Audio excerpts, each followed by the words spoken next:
Hey friends, Elizabeth here from Plant-Based Bride, back again with another video, and today I'm super excited to set up my brand new bullet journal for 2023. It's always so exciting to move into a notebook, and this time is no exception. I'm using this beautiful B5 size Raven notebook from Archer and Olive. I'll have it linked in the description box if you like it. I did a live stream with my patrons a couple weeks ago and had them help me choose which notebook to use because I've amassed quite the collection of B5 size notebooks and was feeling a little overwhelmed by the options. We all agreed that the Raven felt very wintry and moody, perfect for this time of year, and I was really inspired by the Raven itself to take inspiration for the theme of this setup from Edgar Allan Poe. I decided to use some of my tea-stained paper that I usually reserve for my reading journal to give a bit of an antique vibe, and to mix a vintage-inspired cursive handwriting with the typewriter look of my stamps. I wanted to do my fold-out bonus spread in the inner cover again, as I've done for the last several bullet journals, and as always just using a white sheet of paper, folding it in half, and gluing it into the inner cover. This allows me to fold it out and have a spread that I can see no matter where I am in my notebook. I'm using the 0.7mm black acrylograph from Archer and Olive for all of the lettering, and then using some black ink to add splotches all over, as if everything was really quickly and messily written with a fountain pen. I could have been more authentic and done all of the lettering with a fountain pen, but I'm a beginner with a fountain pen and I'm very out of practice with the little bit of experience I do have, so I decided to go the safer route and use my acrylograph, which I'm a lot more familiar with. This year I really took the time to reevaluate which spreads I include in my new bullet journal setups. I feel like the last couple, because I have had such a busy couple of years with moving multiple times and buying a house and everything, I've been a bit on autopilot with just redoing the spreads that I'd already used a couple times, feeling like that was my sort of status quo, that was what worked, and not wanting to mess with it. But this time I really wanted to think about which spreads I have been using lately and which spreads don't really serve me at this point in my life. So you'll see some things are a little shifted. I'm doing fewer spreads in the setup than I have in a while, trying to be more efficient and really focus on the spreads that add the most value to my life.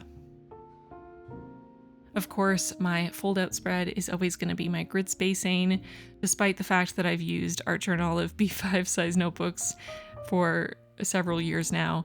I constantly forget the dimensions of the page, so having the number of spaces ready here helps so much when I'm planning and setting up spreads. I stick to writing out the full half and third measurements for easy division, but you can get as carried away with this as you like. I also decided to switch up which spread I include in this inner portion of the bonus spread. For my past few bullet journals, I've used this as a key, but I had to be honest with myself that I was doing that really only for all of you, for anyone who is maybe newer to a bullet journal, to be exposed to the concept of a key and the symbols, which are the basis of the bullet journal system, and wanting to include that for the benefit of anyone who's maybe just starting out. But I've been using the same symbols in my bullet journal for so many years at this point that I really don't need a key, and it's just been taking up space in my bullet journal with no practical use. So I decided instead to put a spread here that I use quite frequently, which is my waiting on spread. So this is what I use when I order something online. I'll create a new entry for it, write a brief description, usually 1 or 2 words to describe what it is and where it's coming from, and then I'll quickly jot down the estimated delivery based on whatever it says at checkout. And then when it arrives, I can cross it off and write down the actual delivery. This just helps to make sure that I know to follow up on something if it doesn't end up arriving, and helps me to keep track of the real delivery times in comparison to the estimated delivery times, which helps me if I'm reordering from somewhere in the future and I'm trying to get something on a certain deadline. Considering I use this spread pretty frequently, I thought it would be nice to put it in this spot, which is super easily accessible.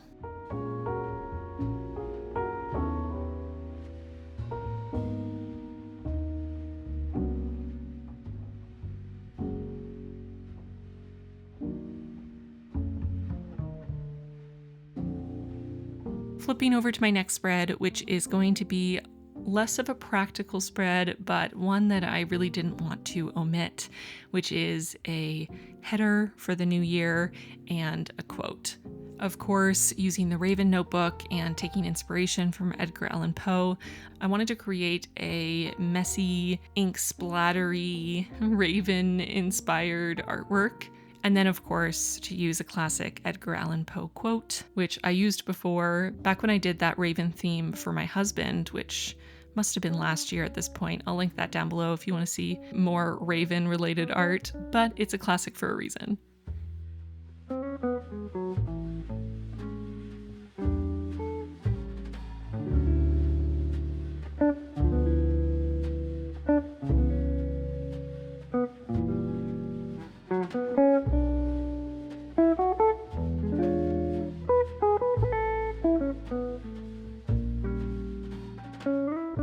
I started having a bit too much fun dropping ink splatters from higher and higher up and started to make a bit of a mess on my table.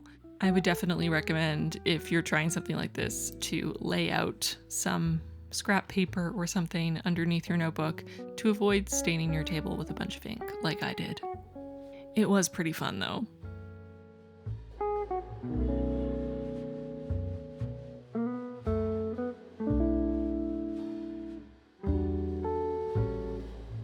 Flipping over to the next spread, which is going to be my future log.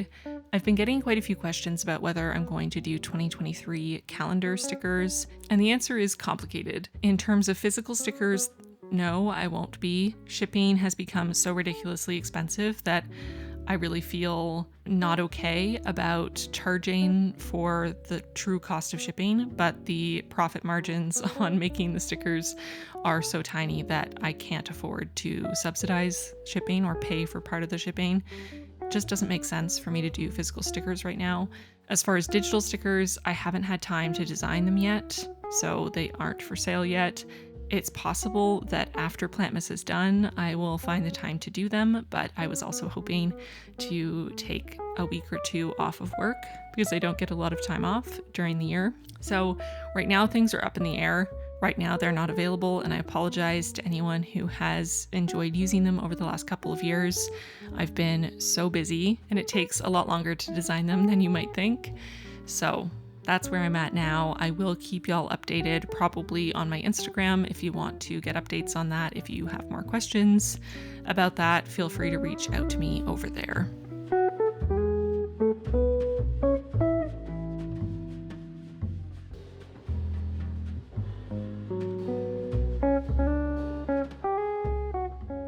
I wanted to announce that Art Journal has kindly agreed to host a little giveaway with me for Plantmas this year.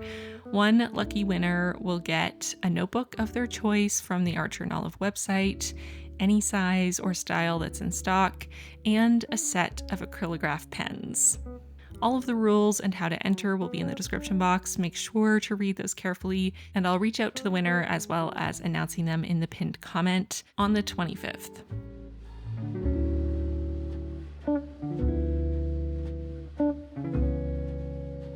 Flipping to the final spread of the setup, on the left is going to be a tried and true, my period tracker, which I cannot live without, and on the right is a new spread that one of my patrons recommended I try. A spread to track the places I want to visit, both locally, because I've only lived in my current area for about a year and a half, and places I want to visit in general all over the world. For my period tracker, I've used this same style of setup for a couple years now, and I really love it. I use a combination of different symbols to track the days that I'm menstruating, to track certain symptoms that I'm trying to keep on top of, to report back to my physician, and also ovulation days. I love this really simple setup, and you can use different colors or different symbols to track just about anything, which can be really, really helpful. And my favorite thing about it, which I mention every time I talk about it, is just having a visual representation of the entire year, getting to see the pattern of my cycle, to get a really clear indication of when it is regular and normal for me, and when something stands out as being abnormal that should be looked into. For my places to visit spread, I decided to keep it super simple, a list for local places I want to visit and away places I want to visit. There are so many little stores and restaurants and historic sites within a couple hour drive of where we are now that I would really like to go see. So I thought it'd be really nice to have a place to make a list of those spots and to be able to keep track of them as we visit them.